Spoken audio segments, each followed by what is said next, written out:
All right, let's talk Dallas Cowboys. I'm Nick, and this is our daily Cowboys show. Week 1 NFL Sunday, of course, in the books. Kind of obviously a slow news day from the Cowboys' perspective since they weren't playing, but there was still some interesting stuff that we're going to get into. And of course, like we always like to do on this channel, start with a little palate cleanser, little stat of the day. Let's go ahead and pull this up here. I thought this was very interesting, courtesy of Todd Archer, who is the Cowboys beat reporter on ESPN. He said the Cowboys' 4 penalties Thursday were their fewest they've had in an opener since 2015, 3 versus the New York Giants, and the 42 yards were the second fewest in the last 11 seasons, 35 yards in 2020 and 2015, the 2015 opener that was previously mentioned.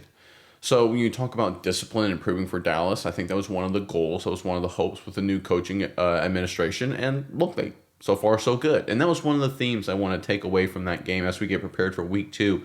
And of course, the big leaps that need to happen from week 1 to week 2 that every team goes through the National Football League, improving, right? You in today's modern NFL, not a lot of starters play in the preseason. It's kind of a weird deal. Preseason used to be getting ready for the regular season. Now not so much at all. Week 1 kind of takes that place, especially in a 17-game season.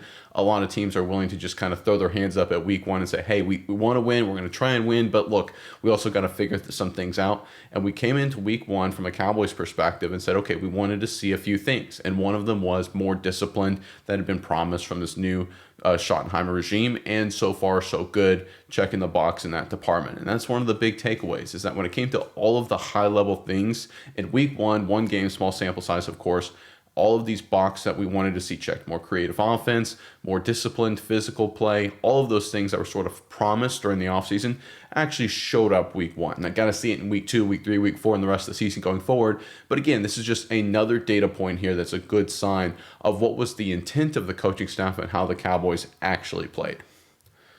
All right, getting into some of the news that has occurred. This next report is from Joseph Hoyt. The Cowboys believe in after-action reports, which is why the words of Tyler Guyton this offseason mattered so much to Brian Schottenheimer.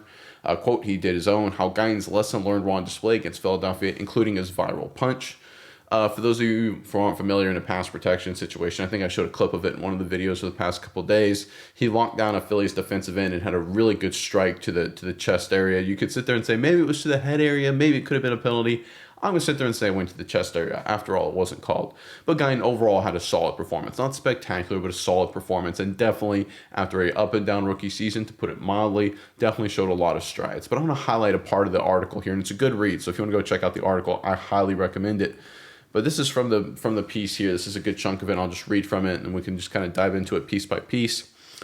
Guyton took the advice to heart. During one play on Thursday, Guyton locked on Eagles pass rusher Jalix Hunt before he threw a left-hand open-face jab against Hunt's helmet. The play went viral on social media. No flag was thrown. The play itself was indicative of a different version of Guyton. It's been said that pass protection doesn't have to be passive. Throughout the season opener, Guyton showed that. We want our guys to play on the edge and not go over the edge, Schottenheimer said. He attacked that game from a very, very physical and violent standpoint. Schottenheimer even pointed to the first play of the game. He said they purposely chose to run to the left side behind Guyton. It resulted in 7-yard gains for Javonte Williams, setting the tone for the rest of the team's opening possession. It showed you how much confidence we have in him as a young and incredibly talented player, Schottenheimer said. All right, so there's a lot to unpack there, right? Obviously, the fact that Guyton year 1 and year 2 is now more violent, more aggressive, that's good, right? He's a physically gifted guy. And one of the things that can happen when you're physically gifted, especially first-round pick that's considered a developmental project, which Guyton was, right? Coming out of college, I think a lot of people said, listen, he's got a lot of tools to be really good in the National Football League, but he's going to take time to develop. And with these developmental guys, these freak athletes, sometimes the violent nature of the game, the physicality doesn't really show up. I look at Tyree Wilson, the Raiders defensive end, who was a top 10 pick a few years ago. Not unlike Guyton, he came out of school and people are like, listen, he has every physical tool you could ever imagine. He's got all-pro kind of physical gifts to the extreme. He's had a very slow start to his NFL career, and there are reports maybe he's hopefully turning it around. I think a big part of it is because understanding the physicality and bringing that physicality with your freakish athleticism, it's hard to do. Like, there's a reason why a lot of the freak athletes like being wide receivers or defensive ends or something like that, where they can kind of avoid contact in some ways. If you're a guy that has to really rely on physical contact, and Wilson, for example, is a bigger defensive end. He's not like a Parsons or an Ezraku or someone like that who's a little smaller side. He's a huge dude. You're going to need to embrace the physicality. Guyton, in a very similar manner, needs to embrace the physicality, and he did it in week 1. That's good to to hear, obviously. But I think the second part of that's very interesting. And Schottenheimer saying, listen, we purposely ran behind Guyton to set the tone. And I think that is a very important statement. And it speaks to Schottenheimer's mindset and their strategy as a staff, is that this is a team where under Schottenheimer is that they have this great combination, right? Mike McCarthy famously said it's not about the X's and O's, right? It's about the players, right? It's trying to get players in the best situation to win and things like that, and he was very much a players coach on the veteran side. But what Schottenheimer has done here, and at least again what he's done this offseason and what he did week one, is he's all about developing players and getting players to grow and continue to improve. We saw this during the preseason. He stuck with Joe Milton and played him the entire time, all through the ups and downs. He said, listen, we want to develop Joe Milton. He's a developmental guy. We want to give him as many reps as possible to develop him. And he stuck to that plan. Week one, Guyton, developmental guy, right? Year two, coming off the injury, right? It wasn't like he had a month of preparation. He came back from an injury and he said, no, first play, we're going to run right behind him in the heart of this Philadelphia defense. It's one of those things where a lot of coaches, they would actually say, coming off the injury, it's a good defense on the road. Maybe let's start with the play action. Maybe let's not run right at the guy who hasn't practiced in terms of taking a month off. He did practice, of course, leading up to the week, but he missed a lot of practice time, missed a lot of training camp time, of course. Let's not run right at him. Schottenheimer says, nope, we're going to run right behind him. And I think that's indicative of two things. One, he trusts his guys, and he shows that trust. And I guarantee that's something the players do notice. And number two, it shows he's about developing and pushing his guys and getting guys to play better and improve.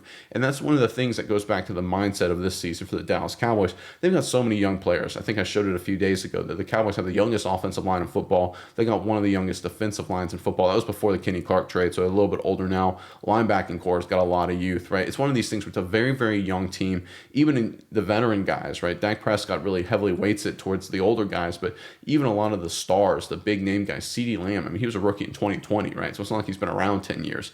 So this is a younger football team. So there needs to be a mindset always of developing, encouraging, and growth, right? It doesn't mean you let bad plays slide. You got to be tough, like Mozzie Smith, for example. Listen, you got to earn your reps. You don't get earned the ability to even dress. You got to earn your opportunities. So the fact that, he does a good job, Schottenheimer and his staff does, of juggling both those points.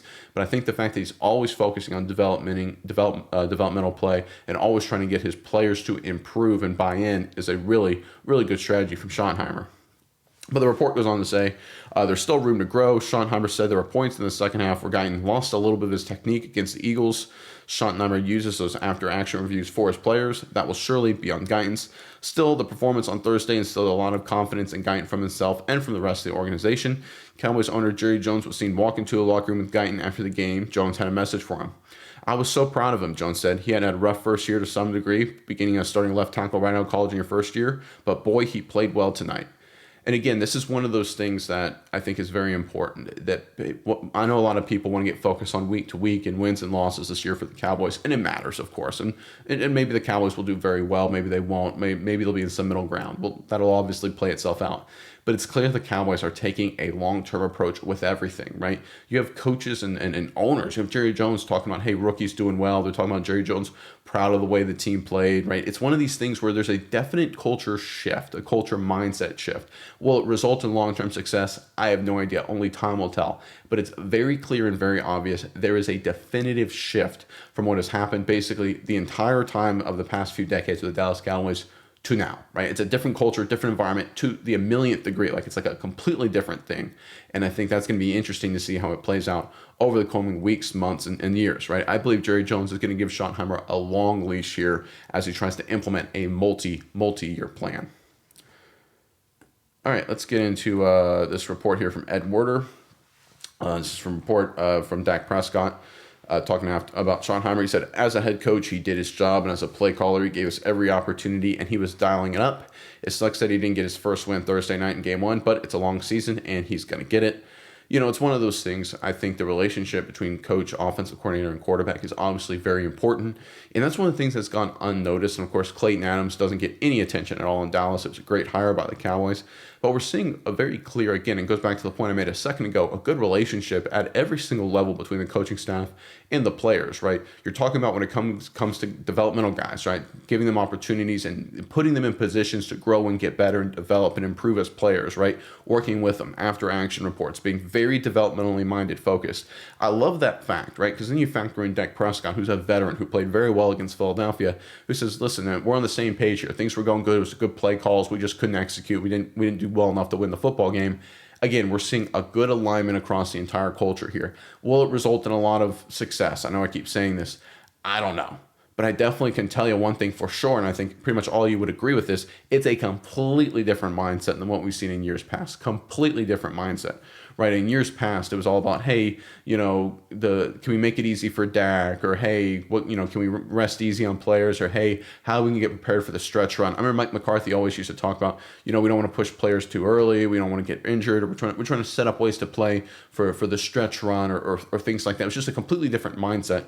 Wade Phillips had his own mindset. Jason Garrett had his own mindset, right? It was one of those things where it was always very that season oriented, that stretch oriented, where they were always hyper focused on just what was right in front of them, more about a goal process than a systems process, if that makes sense, right?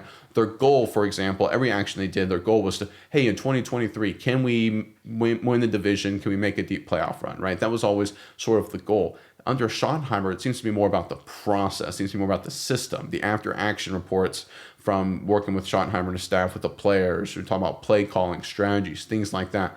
Definitely seems to be a systems sort of mindset as opposed to a goals mindset. And again, I think the system mindset historically will work. It's worked for the Cowboys. Tom Landry famously had his system, right? Roger Staubach has, if anyone who's not familiar with Roger Staubach's retirement ceremony, the speech he gave, it's one of the great speeches, I think, in NFL history. It doesn't get nearly enough play. You guys should go check it out. I think it's on YouTube. But he just talks about the system, the nuts and bolts of the Dallas Cowboys as the man in the funny hat. It's the famous quote talking about Tom Landry, of course. Bill Belichick with his system. Reed with his system. Nick Saban with his system in Alabama. Systems lead to wins, right? The Ravens have a really good system, right? One of the problems with the Eagles is that they've had to go through a couple coaches and quarterbacks because their system isn't really as good as the fact that Roseman's a really outstanding GM in terms of gathering phenomenal players and building great rosters. And you can make a case maybe that's their system, but there's a little bit of variability there. They've had to go through multiple coaches. The 49ers, Shanahan, that's a system. The Rams, McVay, that's a system. The Cowboys right now, trying to implement a system. It's the right approach. And again, if it's the wrong system, it won't work, but at least they're going about it the correct way. All right, this next report here is kind of a funny one. This kind of took the NFL by storm. Walt Anderson confirms that Dak Prescott's initial spit on the ground before Jalen Carter spit on Prescott violated no rules. Yeah, this was one of those funny things. If anyone who isn't familiar, of course, Jalen Carter got ejected for spitting on Prescott.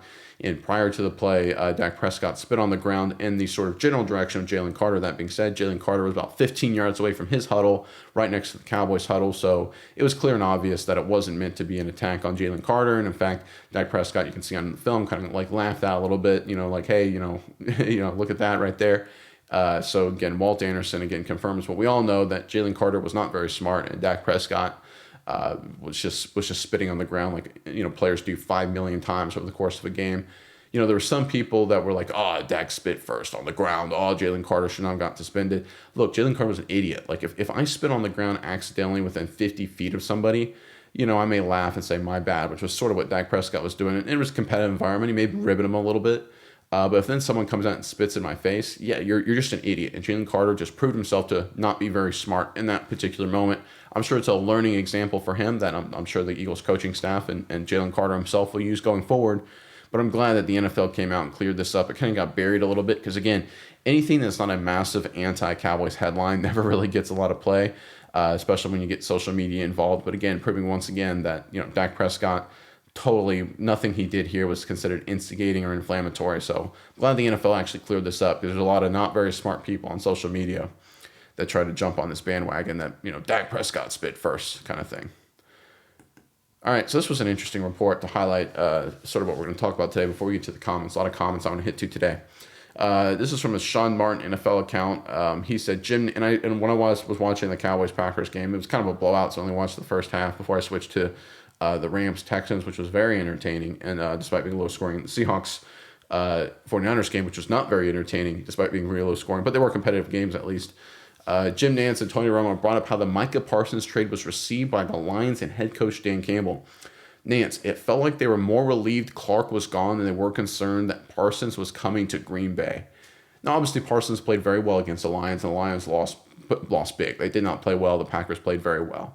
That being said, I kind of watched the game and I followed a little bit of along, and I felt like the Packers started really strong, but boy, the Lions, it kind of reminded me in a weird way as some of those Cowboys blowout victories, where it was like, boy, the game hinged on one big takeaway or a couple big calls, and that could have completely gone the other direction if one or two of these plays doesn't happen, right? You remember how certainly in 2023 it felt this way, where Dallas would have some of these blowout victories against some good opponents, some bad opponents, but they were sort of be competitive at one point, and there'd be one interception or one questionable call. It would go Dallas's way, and then the tidal wave would erupt, right? Because obviously that was how the Cowboys like to play. Seems like the Parsons era Packers are following that same model. But anyway, I want to go back to this report. It's sort of interesting here. I don't know exactly why Dan Campbell would say this. I don't know exactly what his thought process is.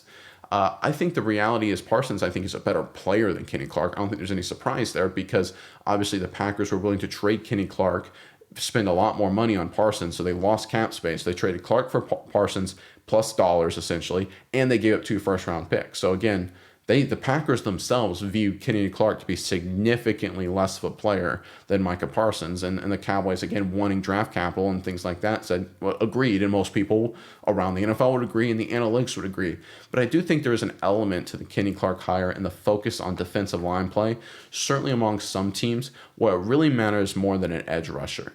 You look at a team like the Lions, and you look at a team like the Eagles, the 49ers fall under this bucket. I'd say the Rams do as well. In fact, a lot of the better teams in football, if you look at the Baltimore Ravens and the Buffalo Bills, who played a heck of a game Sunday night, my goodness gracious, if you missed that one, guys, what a finish. I highly recommend you check out the highlights or watch the replay if you can. What a fourth quarter, what a game overall between those two good teams. But it's clear that defensive line play, defensive tackle play is sort of becoming much more important from the people that are in the game itself, like the coaches and players, right? You see this with the Chiefs when it comes to Chris Jones, right? They're more than happy to load up on defensive tackles, and they'll play rookie second, third round defensive ends, right? They'll use a late first round pick on Karlaftis, and Kansas City say, he's a good player, but we're not as concerned. How about the Philadelphia Eagles, right? They used a lot of assets on defensive tackle. They used some on defensive end, but not nearly as much. Right, even the Detroit Lions, before this game, they came out and said, we're going to pause discussions on Aiden Hutchinson here for a little bit, right? And they're going to lock him up. Hutchinson's a great player, I would hope, I would think. But it's very clear the way the NFL has shifted today and oriented today, defensive tackle may be rising in priority and defensive end may be declining in priority. Something to keep an eye on. I think it's very interesting here. And obviously, look, Campbell and the Lions were proven a little incorrect here, at least on a one-game basis when you consider Parsons playing well and the Lions getting smacked here by Green Bay. But I do think it's something interesting to keep an eye on going forward. All right, let's get into comments yesterday, right? It's one of these days where we got a lot of time to get into comments, and I want to make sure we get to everybody here. So let's see here. This is from Taylor Sampson, 5434, commented, Maris, Leofau, and Damone Clark need to be your starters at linebackers. Sanborn and Murray were terrible last week. Definitely want to see more Leofau, a little less Murray. I think Sanborn versus Clark, I think you can make an argument. To me, it just depends on mental. It depends on tackling, because you need to have some sort of stabilizing influence. And that's one thing I like about Sanborn. He's mediocre, but he's stable and consistent, right? And I know that sounds weird to say, but when you have a new defense, a new scheme, and a lot of new players, like it's basically an entire new defensive line, including the backups. It's an entire new linebacking core when you look at, of course, Murray and Sanborn, Leofau year 2, right? It's one of these things where you're either brand new or you're really young at linebacker. And I think and as part of a brand new scheme too, of course, you want a little bit of stability, even if it's mediocre, at least early in the season. I think that's exactly why the Cowboys probably started Sanborn and Murray. I think Murray will get fewer reps. The EFL will get more going forward. I think that's the right move. And I think definitely when Overshown comes back, we're going to get a lot of, we're going to get a little bit of Sanborn, a lot of Overshown, and a lot of Leofau. That's my gut feeling whenever Overshown comes back and in the long-term future as well. All right, Aggie for Life 77 said, I've been a fan of Maris Leofau since day one. Well, I mean, I'll tell you what, your A&M Aggies are playing Notre Dame. It's a big game. So Leofau may not be a fan of you right there, at least for this weekend. But anyway, he is an absolute starter to me and the main backup when Agent Zero gets back. So I think it's interesting. I think when Overshown returns, I'm very curious to see what they do with him. I think he takes Damone Clark's spot in terms of sort of being a playmaker, outside linebacker. I think it becomes Sanborn, Leofau, and Overshown as their 3 linebackers. And in sort of nickel two linebacker sets, it probably becomes Leofau and Overshown or Sanborn and Overshown, depending on the game and matchup situation. I don't think Murray starts getting. I think Murray is probably not long in terms of for this NFL starting world. To be honest, I think the Cowboys felt like they had to acquire him because they looked at their linebacker room and they looked at Overshown's injury and said, we don't know what this is going to look like. We need some sort of veterans that can at least play. And what we saw from Murray is that he doesn't play very well. And so it's maybe time to get Leofau more reps. That's what Schottenheimer said. All signs to be pointing in that direction. It may take a few games. I hope not, but I think Leofau should get more playing time. And I agree with you, though. Both him and Overshown are the future of this linebacking room. All right. Let's see. A lot of people positive on Leofau, which is good. Patricia Siegfried, 7969, commented, Jalen Tolbert was some of the problem with what happened with Turpin and C.D. Lamb. If you look at the film, he looked lost out there. Yeah, he had a very rough game. I mean, there was, of course, a sort of viral clip of him just absolutely whiffing and blocking. He just seemed to be a little lost. And it's one of those things where I think Tolbert fought hard and was feisty and had some clutch moments last year for the Cowboys. And I think Schottenheimer and the Cowboys, especially after the Mingo injury, right? Wide receiver Jonathan Mingo, of course, is hurt. They felt like they wanted something, a receiver there who could maybe be a solid blocker and a reliable target that Dak knew in the offense in terms of Schottenheimer knew what they could do. But he just played so horrible. Now, it could be one bad game, right? So I don't want to bury the guy just because he had the worst game of his career. I mean, there's a lot of great players that have had really bad games. T.O. had bad games. C.D. Lamb had a rough game, right? So it's one of those things where, are we going to sit there and say, oh, C.D. Lamb's overrated because he had one, worst game of his career? No, of course not. That being said, it is something to keep an eye on. And I think there's a really decent chance that if Tolbert doesn't improve significantly, he could be on his way out in terms of making some plays here. There's been some discussion about maybe trading away Tolbert and Mozzie Smith to get whatever you could in return. I would be 100% on board with that. That's one of those moves to me that makes sense. Tolbert, Mozzie Smith, even if you get something, let's say it's a 5th round pick. It doesn't sound like much, but maybe you could get more. But if you could, I think you get probably a 4th or 3rd round pick for Tolbert, maybe a 6th or 7th for Mozzie Smith. Maybe you can package them and get like a 3rd and a 5th or something. I don't know. Whatever you can get for those guys, I think you try and take at this point because it's very clear that neither of them are going to have a role in Dallas. And look, Tolbert, I agree with you. He just looked lost, and his future is not with the Dallas Cowboys because we know what the Cowboys' future is. It's Lamb, it's Turpin, it's Ferguson, and probably Pickens, right? Tolbert, in terms of being a part of this machine, isn't going to be involved long term. I think he knows it, and I think the Cowboys know it. All right, this is from Devolia Jones 2978, commented, in short yardage situations, why not use Hunter Lipke instead of Miles Sanders? I think it's an important thing to understand that their long-term short yardage running back most likely is currently on IR on the practice squad, and that's Phil Maffa, right? And I understand you talk about short-termerism with, maybe Lipke and short yardage, and certainly something to consider, and I don't necessarily hate that. But it is also important to understand that what the Cowboys roster is today, as it is with any team, and their long-term strategy isn't quite where it's going to be going forward, right? Obviously, we know Overshown's hurt, right? We know there's a lot of new guys, new scheme, but I think when people sit there and say, well, why is Miles Sanders getting a lot of reps? I think it's because it's a new scheme, new situation. Week 1, they wanted very similar to Murray getting a lot of reps and Sanborn getting a lot of reps. They wanted a known commodity. They wanted some stability. Considering Jaden Blue had some injuries and missed some practice time, considering Phil Maffa is hurt, I think they wanted to go with the veteran and probably will for the early parts of the season. I say all that because I think when we get to the second half of the season, I wouldn't be surprised if Phil Maffa gets some touches, becomes a short yardage running back. Obviously, Jaden Blue will get more opportunities as well going forward. So I think I don't disagree with you that Lipke as a short yardage back may be actually better than Sanders. But if you think about it from a long-term perspective, like, do you want to play Lipke in that situation just for a month, just so that way you maybe are a little bit better on 3rd down? Or do you want to call the same plays? If you're the Cowboys, because you have Lipke, you call different plays, right? You call a fullback dive or something like that on 3rd and 1, right? That's one thing you can do. Or you have Sanders in there and you run, like, say, a halfback power concept on 3rd and 1 to try and get the 1st down, knowing that that's the same kind of play you want your offensive line and tight ends blocking for when it's Phil Maffa in the future, right? Whether it's this season or next season. And I think that's something to keep in mind. And the Schottenheimer regime has been very focused on building the process, right? Like, listen, if Sanders isn't our running back, we're still going to call the plays as if he was, because when we get our running back, we want the offensive line, the tight end, the coaching staff, everyone geared for that situation in terms of a short yardage runner. I think that's the approach they've been trying to take here. And when you take that approach, you get some weird stuff. You get a mediocre play from Sanders. You're like, well, why won't they do a better job with, do a change up the short yardage scheme?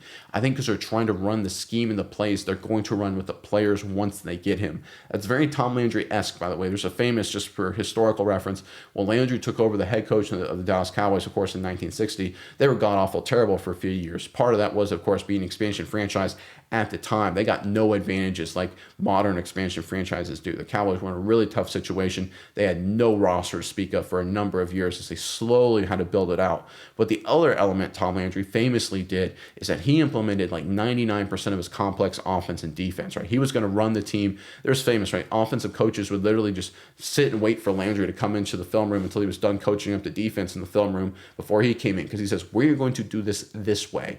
And he would say later, we don't have the players to do it, right, in terms of what we want to do. It's going to take years to get those players. But I want to teach everybody the way I want it done. I want everybody to understand the system so that way when the players come in and we fill each one of those roles, everyone already gets it. And that's what the Cowboys, I think, are doing here in terms of similar concept. So when that happens, you're going to get weird things. You're going to get a guy like Tolbert who looks lost and struggling. You're like, well, why don't they replace him? I mean, maybe they don't think they have the right guy, or maybe Mingo's the right guy and they're waiting for him to get healthy. People are like Miles Sanders as a short yardage back. Well, why don't they put Lipke in there? Well, maybe they look at Lipke and say, we can go to a fullback dive, but that's not our system. That's not our process. Miles Sanders, a running back in that situation, is going to be our process short term until Maffa gets back, until we find our long-term short yardage back. I think that's the approach the Cowboys are taking. All right. Ramiro Alejandro 4923 had two comments here. Sanborn was slow start, Overshown when healthy, so start rookie Childress. He is faster and better. He also said, Barron, the rookie linebacker, would also be better than Sanborn. He is quicker and perhaps even better. Yeah, and I think Shamar James is a better athlete. Again, it goes back to stability. I think it's one of those things early in the season, you just want a little bit of stability. You want a guy who knows where to line up, right? And I'm not saying Shamar James or Barron don't know where to line up, but I'm just saying you want a guy that can, hey, if the defensive tackles line up in the wrong gap and there's 2 seconds before the snap count, you want a guy who says, hey, listen, move over. You want a guy to call the right defense, right? It sounds, kind of silly, but you talk about, playing fast for most of the defense, the process, right? I just mentioned this a second ago. You want to have the processes and systems in place. You don't just want to throw a guy out there and just say, well, just because he's a better athlete and has a brighter future. You want to make sure you have the right processes and systems in place. And that includes making sure your linebacker, if you have a linebacker position, say Sanborn, and his job is to know every single one of the calls and correct some issues, and you have young guys that are great athletes, whether it's Shamar James, who I'm a big fan of, or a guy like Barron or somebody else, and they're not mentally ready, if your system says this position needs to be mentally ready, then you don't play them, right? Even if it means it hurts your team in the short term. It's about the system and the processes. Now, that may have already been fixed. That may have already been resolved. We'll see going forward. But I think that's what the Cowboys are oriented to this season. All right, this is from Stephen Vanover, regular commenter. Thank you, Stephen. He said, moral victory. If I may agree with your take on moral victory, talking about player/team/player improvements does not automatically equate to claiming a moral victory from a game. There were many questions answered versus the Eagles and plenty of improvement to digest. Also, the Cowboys lost a winnable game to themselves. Both of these worlds can coexist without claiming the dubious moral victory status. Thanks for the vids. Keep them coming. Thank you, Stephen. Yeah, I think there's a lot of people that said, you guys are trying to look for a moral victory of the Cowboys. And look, fans can, right? And people talking about the game and us commenting about the game. I mean, we certainly can talk about, hey, things that went well, things that didn't went well. But if you listen to the players and coaches, they're not about that, right? CeeDee Lamb, he wasn't claiming moral victory. Dak Prescott wasn't. Schottenheimer wasn't. Guyton wasn't. The coaching staff wasn't, right? So it's one of those things where, from an outsider's perspective and from a high-level management perspective, so Jerry Jones can come out and say, listen, I'm proud of Guyton, I'm proud of Schottenheimer, and all that kind of stuff. That's sort of his job from a high-level owner perspective, right, is to be, an outsider. You don't want the big boss. If the CEO, which obviously Jerry Jones essentially is absolutely excoriating the team after every single performance, you talk about crap rolling downhill. I mean, you get a lot of problems really, really quickly. So that's just what happens. Now, in terms of, is it as good as a win? Of course not. But there's sort of a weird narrative here about winnable games, and it was a winnable game. And a lot of people said, the Cowboys blew it. I don't understand that narrative, to be honest, because if you look at blown games, and we saw it on Sunday, what real blown games look like, right? And the Cowboys have blown a million games in the past. We saw the Baltimore Ravens blow a 15-point lead in the final 5 minutes, including with a fumble by their star player, Derrick Henry, to the Buffalo Bills, which is Sunday night. We saw the Cleveland Browns outgain and accumulate more first yards than the Cincinnati Bengals, but they missed an extra point, they missed a winnable field goal, and they had 2 interceptions off deflected passes that were essentially drop passes, and a bunch of other drop passes as well, bunch of other dumb mistakes. I mean, they were so much better than Cincinnati. It wasn't even close, right? The Dallas were at least equivalent to Philadelphia, just was a close loss. The Browns literally blew that game. It was one of those things where just what a way to lose that game. And I know a lot of people sit there and say, well, the Cowboys, they had a great opportunity. This was a close game between Dallas and Philly, right? Both teams made mistakes. Both teams had opportunities. This wasn't a 2-touchdown lead the Cowboys blew. This wasn't, blowing a double-digit lead in the fourth quarter like I've seen the Cowboys, and we've all seen the Cowboys do on numerous occasions, or some funky, stupid, dumb play that, the famous drop snap by Romo in the playoff game and other situations like that, right? There was none of that. And I think that's where the sort of improvement was shown. It's like, well, they had a chance to win and they didn't quite make enough plays to win, but they did things from a buttoned up perspective: disciplined, physical play, good strategies, good adjustments. And I think that is the improvement is that everyone wanted to see. I think the talent on this Cowboys roster is very young, and I think there's going to be a little bit of time to hash it out. Completely new staff.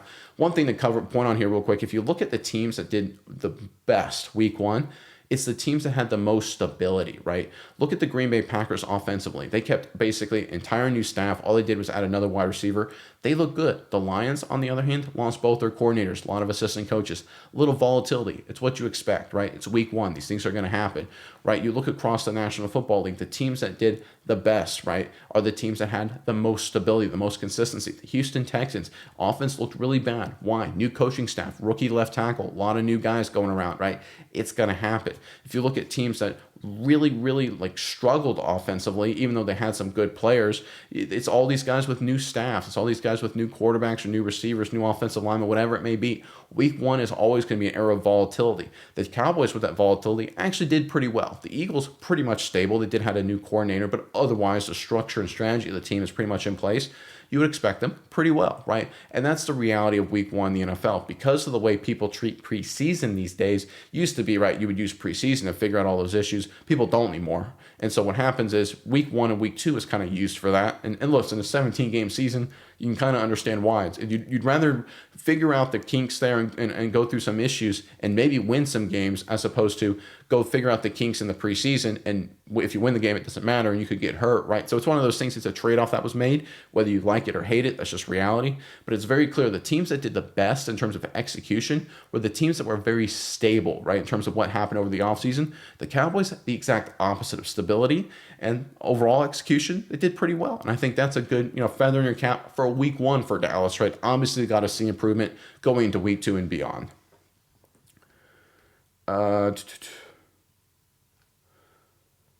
Let's see here. Let's see. This is on the same line here. This is from user-RZ3UR1JU5Q. He says, September to figure things out. The NFL should do something like preseason games so teams could do that stuff.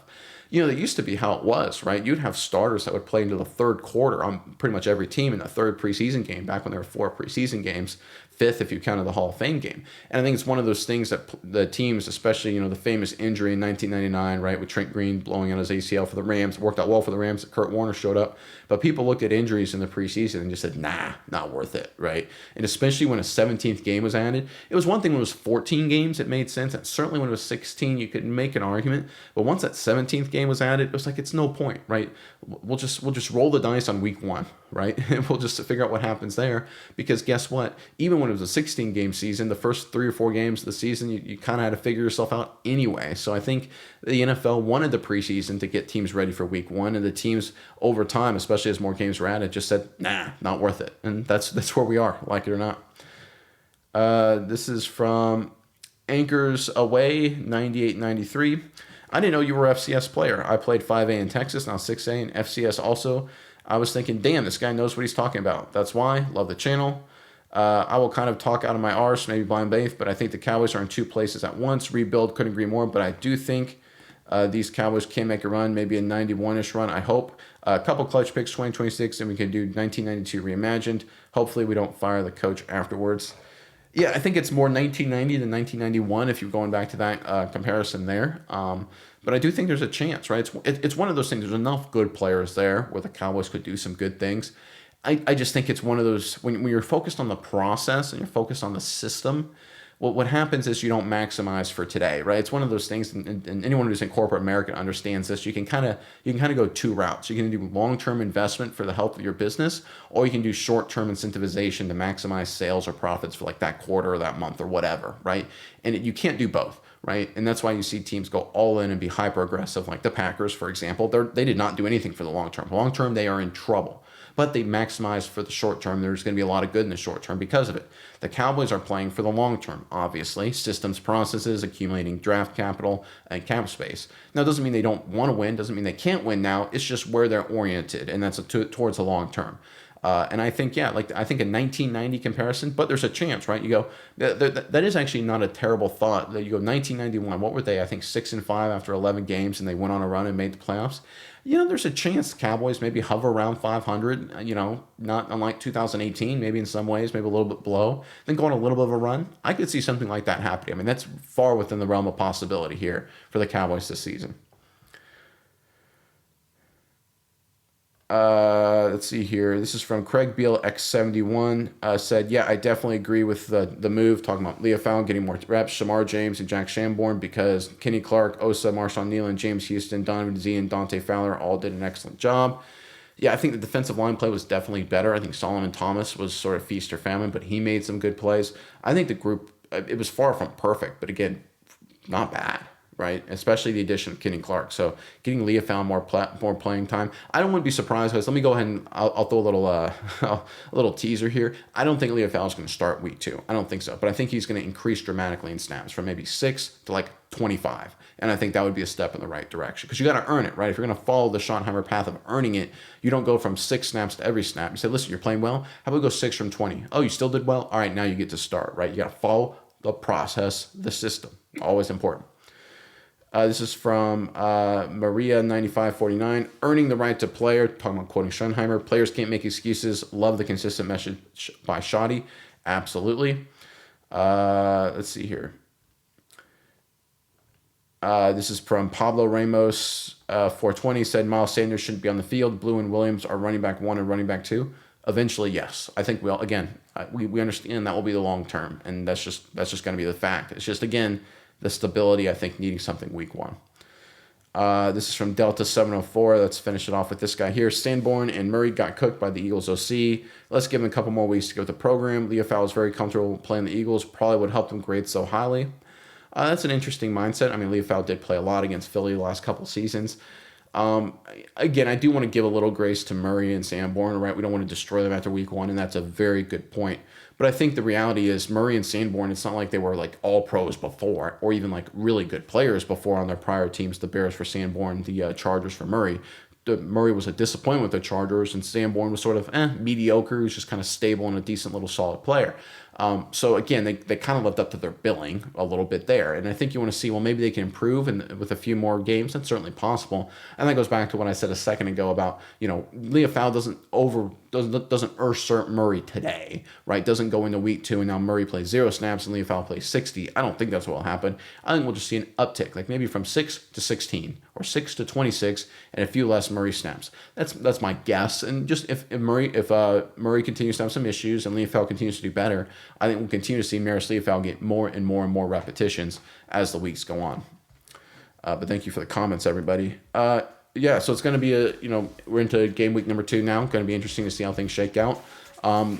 Obviously, going to be some news as the Cowboys go through practice as we get ready for the Giants and their home opener. So a lot of exciting stuff to happen this week. And until then, I'm Nick, and this is Saturday Morning Inspection.